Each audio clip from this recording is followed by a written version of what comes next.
Welcome to Talking Mopars, episode number 32, and show number 4 out of 5 in the special week-long limited series for Listener Appreciation Week.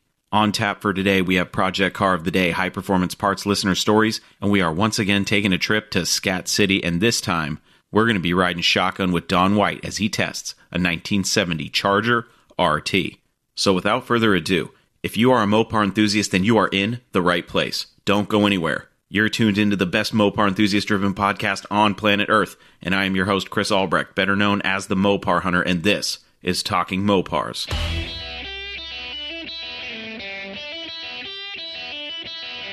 You're listening to Talking Mopars with the Mopar Hunter, your direct connection to all things Mopar.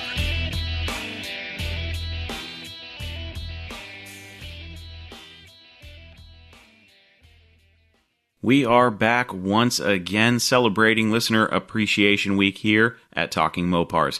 And I gotta be honest, folks, I didn't realize what I was getting myself into when I promised you guys a new episode every day of the week this week. It's been rough. I've been getting home late from work and then playing dad for a little bit and then putting the kid and the wife to bed and then coming in here and recording these episodes. And I've been burning some midnight oil, folks. I don't know how much I have left in the tank, but we're going to keep going until Friday. And this is going to be another fun episode. I'm having a great time. I hope you are too. Thank you for joining me. I'm really excited for this show. And to be honest, I've been really excited for all of these. It's been a lot of fun. This has been a great week so far. And good things are happening. As these episodes start to pile up and I get to see how many people around the world are listening to this show, I'm humbled.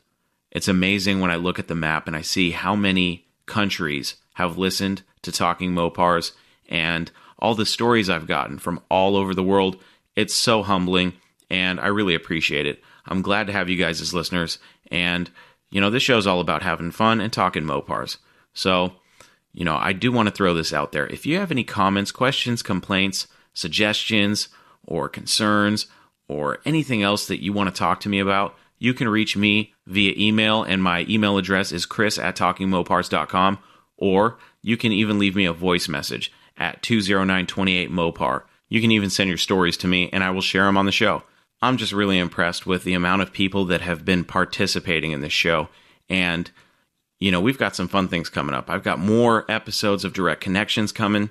I know you guys like those. I've been getting nothing but great feedback about both of the Direct Connections episodes we had.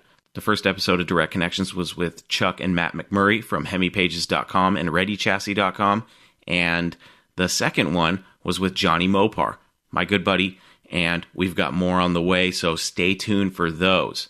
But for now, we're heading back to Scat City on episode number 32, which is right now. So, let's get this show on the road.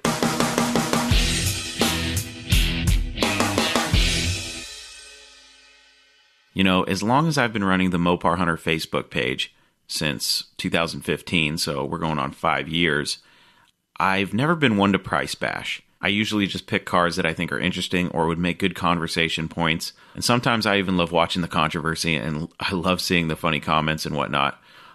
Some are a lot more creative than others, but it's still fun to see what everybody thinks because everybody's got an opinion. Some of them suck, some of them are really good, and some of them are right in the middle. But the project car for the day today is a car that I think is very ambitiously priced, and I got a kick out of looking at this car and how much the guy wants for it. I am never one to insult a seller, but I'm an honest guy, and I've had people send me messages asking me what I think about their ads or what I think about the prices of the cars they're listing, and I'll never lie to you. I'll always tell you if you're high or if you're a little low. Sometimes I'll tell you, oh yeah, you're high. But with these cars, people are only going to pay what they're going to pay. These cars are only worth what someone's willing to pay for them. So you can ask whatever you want. That doesn't mean you're going to get it. And for the sellers out there that have cars that are priced really high, don't be insulted when somebody, reaches out and says, hey, that's crazy. For the people that talk smack, just ignore them. Everybody's got an opinion. You could have the nicest car on the block with a decent price, and someone's still going to say it's too expensive. But, that's the beauty and the tragedy of the internet. You get some really good opinions, you get some really bad ones, you get some really cool people, and you get some really bad ones. But I'm going to try to not be a bad guy with this ad. And I did not pick this car because I think it's an amazing deal. But I'll let you be the judge. Let me read this ad. This project car of the day was posted Wednesday, May 27th at 12 p.m. Here is the ad. 1971 Dodge Demon Original 318 Auto, $19,999. All original 1971 Dodge Demon 318 V8 automatic, running, clean title in my name, non-power steering, non-AC from factory, odometer reads 21,000 miles, grandma's car, family owned, original bill of sale from Halloween 1970, no BS, OG build sheet, all original, gold color, driver door has been replaced with a door from a 1972 Plymouth Duster. I do not need to sell this car. I am posting it because some other person from LA is selling a straight 6 Demon for 15 grand. Damn, that's rich. If this is what the market is like, then let me put my big toe in the water to see how cold it is. This COVID forced vaccination agenda does not scare me, so please call and leave a message. I will not respond to text since there are so many scammers. I do not need help selling, and I will not consider any lower offers until you come and check it out. It starts, runs, drives, stops, and turns heads. It is currently registered and insured. Never been in an accident. Frame is rust-free and straight. All rails, panels, and rockers are rust-free. Rust in driver and passenger floorboards, due to the fact it did not come with carpet. And this car is in Central California. Title status is listed as clean. Okay, folks, here we go. First of all, he says, I don't need help selling. Actually, you're going to need a lot of help at $20,000 for this thing. Okay? This guy is super ambitious, and he says he doesn't need any help selling, but hey, buddy, you need some help selling this thing. He also says that there's another person in the LA area selling a Slant 6 Demon for $15,000. And then he goes, damn, that's rich, but yet he posts his for $20,000. Now, is it nice? Yeah, the Demon's in really good shape. It's a great driver quality car that you can just go and not worry about it too much. It's got a V8, it runs, drives, stops. You can't ask for much more than that. It is very high priced. Let me put it to you this way. If I saw this car for $10,000, I'd probably go, that's maybe a little bit high. It's not a highly desirable model, and the short list goes on for reasons why it wouldn't even be worth that much to me. The problem with these cars is everybody thinks that if they haven't driven it in 20 years, it makes it A, a barn find, or B, something really special. I also think it was hilarious that he said he just wants to dip his big toe in the water to see how cold it is. Hey, buddy, it's really cold at 20 grand. I'll tell you that right now. But, I admire his ambition. He's really trying. The car appears to be pretty solid.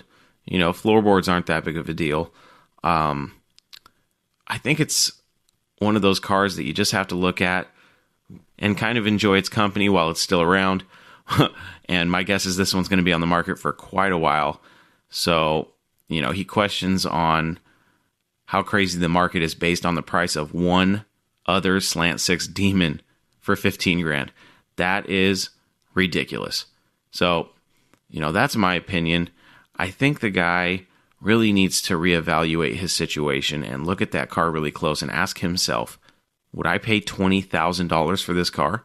I'm looking at it, and you guys know me. I'm a huge advocate for adding muscle cars that are priced reasonably, and I don't believe $20,000 for a project like this one is worth it. But that's my opinion. If someone asked, hey, put a price on that car that's realistic, I'd drop it about $5 or $6 grand and go from there. $20,000 for this car is a very, very long reach. But hey, I wish the seller the best of luck with the sale. And, it's a cool car, and I'm glad it made it this long in life. It could have very easily ended up being like a lot of the others and rotting into the ground right now.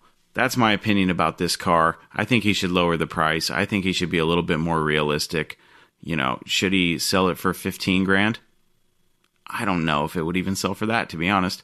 But I think it's a good starter car, but not for 20 grand. That's not starter car territory, not in A bodies. He needs to drop that price to, 12 grand or something like that, and then go from there. But if he had a solid offer for 8,000 or 9,000, I'd say take it. Just take it. Take it and run. But that's my opinion, and I'm sticking to it. That was Project Car of the Day. No Mopar left behind.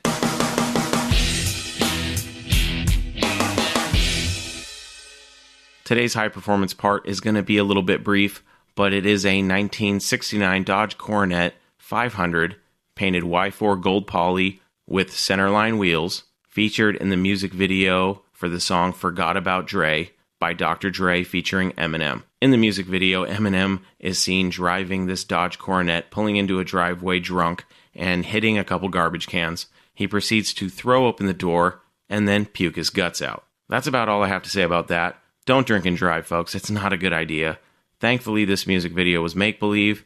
It was sad to see Eminem drive this car and hit a couple garbage cans because the car looks really clean. It looks like a really straight Coronet, and I wouldn't mind having it. I kind of like the color, and center lines look good on any Mopar. That's just my opinion. Even though Kragers are my favorite, I'm still a fan of center lines. I'd rock a nice set of center lines on a Mopar.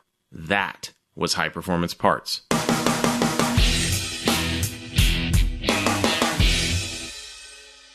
Today's listener story was sent in by Brent Jackson. Now, if you remember earlier in the week, we shared Brent's first story, and then he followed that up with a voice message to tell us how much he paid for his 1974 Dodge Challenger. Well, Brent sent us in another story, so here is Brent's story. Hello, Chris.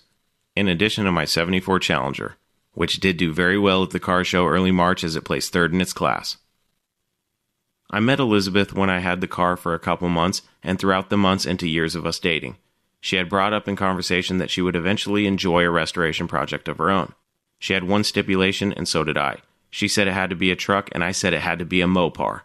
Liz originally wanted a 1980s CU CV, but since I imposed the Mopar rule, she got to researching and found that Dodge held the military contract before GM in the 1970s. She was quick to love the tin grills of the 70s Dodge trucks and later found one for sale in Lincoln, about an hour drive from Omaha. The individual selling it owns a Mopar-specific restoration shop in Lincoln and has the 1970 Challenger RT440 that was mentioned on Project Car of the Week. After making a new friend and contact for my Challenger, I loaded up the shop truck and trailer and hauled the tin grill back home. The truck is a 1970 Dodge M880, which is essentially a stripped-down W200. The truck had a 318 with a 2-barrel carburetor and a 727 3-speed automatic transmission. It was running and driving and 95% rust-free. Just a really solid workhorse of a truck. The thrill of this truck doesn't stop with the potential of what it could become, but what it was in the past. The truck was produced for the military base in Meade, Nebraska. After its service, it was brought to work for the local fire department until recently. The truck has a red paint job but still has the Army green under the hood and on the undercarriage. It still has the military identification plaque as well as the fire department plaque on the dashboard below the glove box. Since then, I've helped Liz install a custom gauge cluster with Intellitronics gauges, and she rebuilt the original carburetor to keep it on the road for the summer. Currently, the 318 has been pulled for a slightly built 360. I'm incredibly jealous of Liz with this truck as a restoration project because besides body and paint, this truck is 100% complete and ready to go. We are planning on enjoying it as is for a bit before stripping it down for a full frame-off restoration. You're a genuine guy, Chris, and I appreciate the opportunity to share the second half of my Mopar story. I also look forward to every podcast on Spotify. The Challenger for the most part is complete, but I'll make sure to keep you up to date on the old military tin grill. I guess a couple that Mopars together stays together. Sincerely, Brent and Elizabeth. Brent and Elizabeth, the couple that Mopars together stays together. That is a great quote. I love it. I like these little love stories about Mopars. I think they're awesome. You got yourself a good one, Brent. I think it's awesome that Elizabeth wanted a restoration project of her own, and I think it's even cooler that she was like, no muscle cars, I'll take a truck. That's pretty cool, especially a tin grill. We all know that I love my tin grills, and I love the fact that they're getting more popular. Between the tin grills and the swept lines, I think Dodge trucks are making a huge statement in the show scene, and they're getting more popular, so I always say, get them while you can. Keep me posted on all your projects, guys. I love hearing stories like this. It's always fun, and you may not realize it, but your story may be motivating somebody else to get their project done. I've had a couple people reach out to me and say that the podcast had a lot to do with them getting back into their own projects. And for me, that's really cool. I am proud to say that this show has been a part of that for so many different people. And the foundation for this show, I've always said, has been listener stories. So thank you guys for sending in yours. Not only do you have your muscle car, but you have a truck too. That was Listener Stories.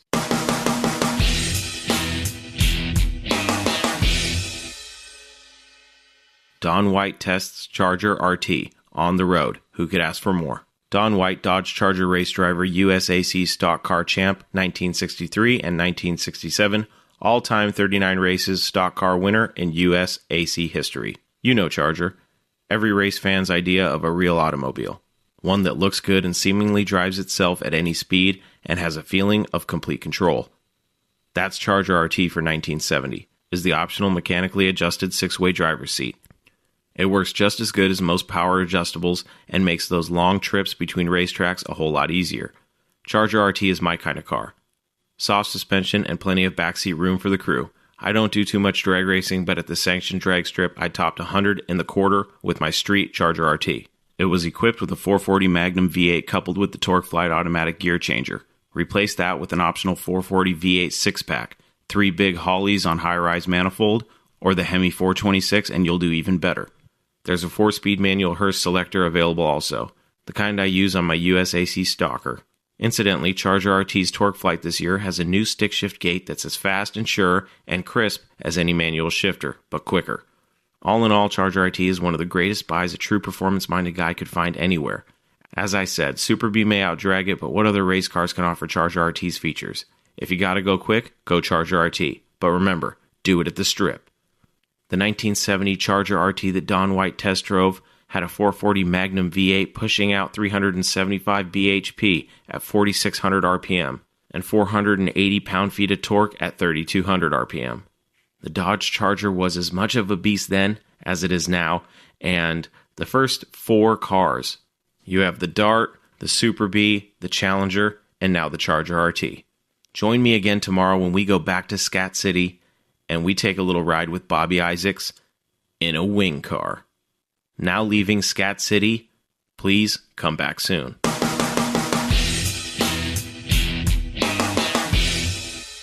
That is a wrap, my friends. Episode number 32 is in the books. I hope you enjoyed today's podcast. For more information about the show, please visit TalkingMopars.com. And if you have anything on your mind, you can reach out to me, Chris, at TalkingMopars.com, or leave me a voice message on my voicemail box at 209-28-MOPAR, and you may just hear yourself on the show. Also, remember, on Friday we're launching the Talking Mopars store, where you can purchase cool things, like shirts and stickers and more. We'll have stuff for guys, gals, and even the kiddos too. So if you want to help support this show and get some cool stuff in return, be on the lookout for the launch of the store on Friday. That is it, folks. Until we talk again, I am your host, Chris Albrecht, and that was Talking Mopars.